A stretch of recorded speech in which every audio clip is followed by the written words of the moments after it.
Hey folks, I hope none of y'all were planning on traveling to Mexico. I especially hope that none of you were planning on traveling a couple of days ago and are there right now.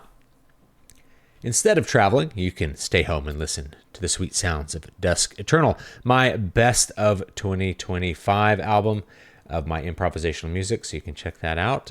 Links will be down below, zulonline.bandcamp.com or just zulonline.com will actually take you to the same place where you can purchase that album, and it will be on streaming platforms this week.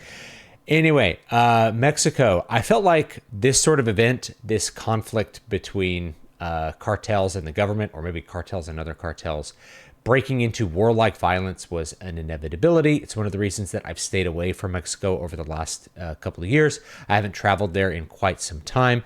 And even when I traveled there, I knew that this was a possibility of what was happening. And things have only gotten worse over the last 10 years. So even though it's not, it's like, has this happened to this degree before? No, but I felt like it was an inevitable thing given the state of where Mexico is at. Mexico has a Jewish female president somehow. How did that happen? Well, you can look into it, and the answer is cartels. What are cartels? Are they just the mob? Are they just drug dealers? Are they major criminal organizations? Are they like narco terrorists?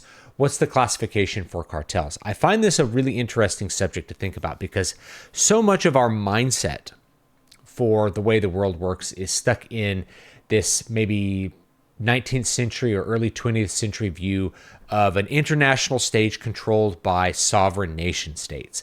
And things are a little bit more complicated than that in Mexico and in many places throughout the world, actually, where there's some kind of official government that would fit into that that paradigm of what we saw with the 19th century. But there's all kinds of other independently empowered groups that are in opposition to that government or are operating below it or operating beside that government that make the entire situation a little bit more complicated than what we're used to in a mostly functioning nation state like what we have here in the West, where there's a definite government that has definite authority and definitely enforces its laws, and there's local governments that do the same thing, and we just have a political system that, for the most part, functions. And when bad things happen, we're generally able to resolve it through political mechanisms. It's not that way everywhere. And while we have had organized crime in the past, our organized crime, at least here in the United States, has never been at the capacity where it could just openly fight a war with the U.S. government. It's always had to be something that is underground because you just are not going to be able to fight a major military power like the United States. And so this brings me to my next idea that I was thinking about with this, which is not original. It's actually from Scott Adams, or he's the one that really introduced this idea to me back when he was alive, which is we've never really fought a war on drugs. We called a war on drugs, but what it was just more resources and more focus on enforcing laws. And we called that the war on drugs. And especially enforcing laws against users and kind of the low level, the last stage of the drug trade, which is going to be the people you catch on the street dealing drugs. We've never attacked the cartels. And so in this world where the cartels are not just occupying a space of they're just foreign criminals. Are they? Does the paradigm of the United States of we have these criminals that are outlaws, does that apply when you go across the Mexican border? What is the status of cartels once you get across the border? Because I think there's something more than just foreign criminals. I think they do represent a political force. They're a foreign political entity. Do you classify them like a terrorist organization? How do you classify them? We don't have a lot of language in our political sphere that describes them and is able that we can use to accurately put them in a place where we know what to do with them. Whether we should take military action in Mexico, the United States possibly could. I've had other people suggest that.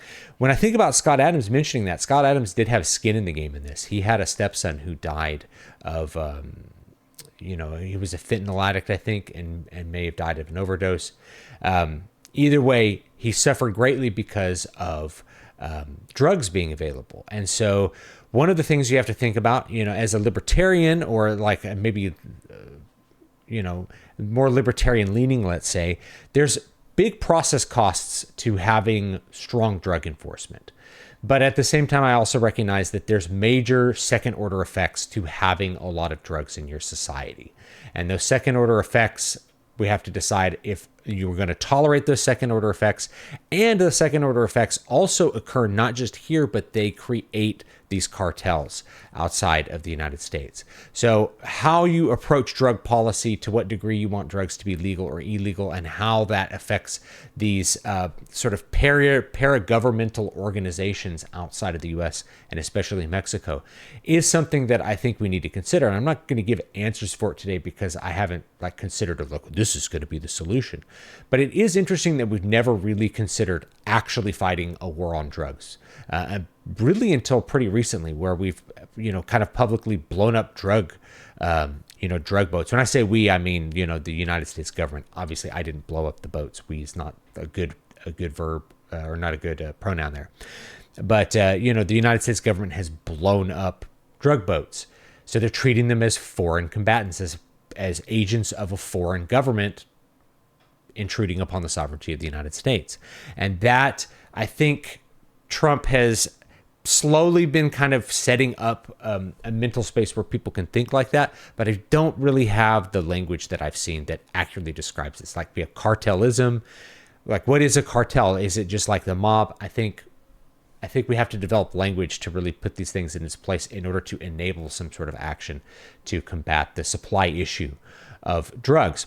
And another question that you have to think about with drugs and drug prohibition, a lot of times people look at drug prohibition or is the same as like alcohol prohibition that we had 100 years ago in the United States, which depending on how you look at it was very effective or wasn't effective, because it, people still drank, but the amount of drinking that happened went down pretty significantly.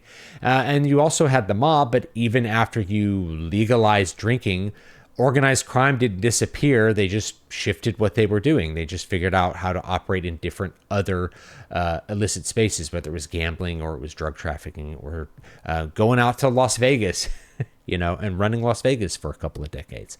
So the idea that prohibition or not is going to automatically not work is not borne out by the evidence. At the same time, why did we get rid of alcohol prohibition? I think it's because people like to drink. And so that's another thought that we have to think is like, do people just like to do drugs, and to what degree do they do drugs? And should we allow them to do all the different drugs when we have legal drugs for them to do, specifically alcohol? It's like, do we need to have people doing cocaine if they have, they can legally get Ritalin, which is an amphetamine. I think it's an amphetamine, right? Disoxin is methamphetamine. So we have amphetamines and methamphetamine that are available legally, right? They're not illicit. You can get them. So if people need them for something, they can get them. But we also have lots of inebriating drugs. And in a lot of places, marijuana is legal. So you have plenty of legal inebriating drugs. Does that mean you have to legalize all of them? I'm not going to answer that question because I don't, I haven't parsed out the solution. But there's a lot of second order effects to allowing these things, and there's a lot of second order effects to just not trying to solve any of the drug issues that we have in the United States. And the cartels are a result of some of that. So that's my question: is it time to actually fight the war on drugs? Mexico is supposed to host some World Cup games. Is that the kind of place that you would want to go see a World Cup game? Is that a place that the second biggest, let's say it's the second biggest international sporting event behind, say, the Olympics? I think the Olympics is probably the biggest, but the World Cup is huge. Are you going to feel safe going to Mexico for the World Cup? I don't know. There's a lot of doubts there because of this unstable situation. Who do you rely on to provide your safety? Who do you rely on to provide your security when you go there? Is it the Mexican government because they are fighting like a war with the cartels? Is it the cartels? Do the cartels provide the security? Who's providing the security, and who do you talk to in order to provide that security? Is there some sort of low-level civil war that's going on? It's all way more complicated than what we're used to thinking of, where we have clear sides of A and B fighting a civil war, clear two different nation states fighting a civil war. It's just a big mess that exists down in Mexico. And so how do you fix it as the outsiders? I don't really have the solution, but it's clear to me that more, I guess, thinking more outside the box of what we've been doing over the last 40 or 50 years is probably going to be required. And I'd love to hear you guys' opinions on it, on what's going on in Mexico. I'm not going to get too, I don't want to get too detailed in all of the news stories because they'll change, right? So by the time you watch this, there'll be more information that's out.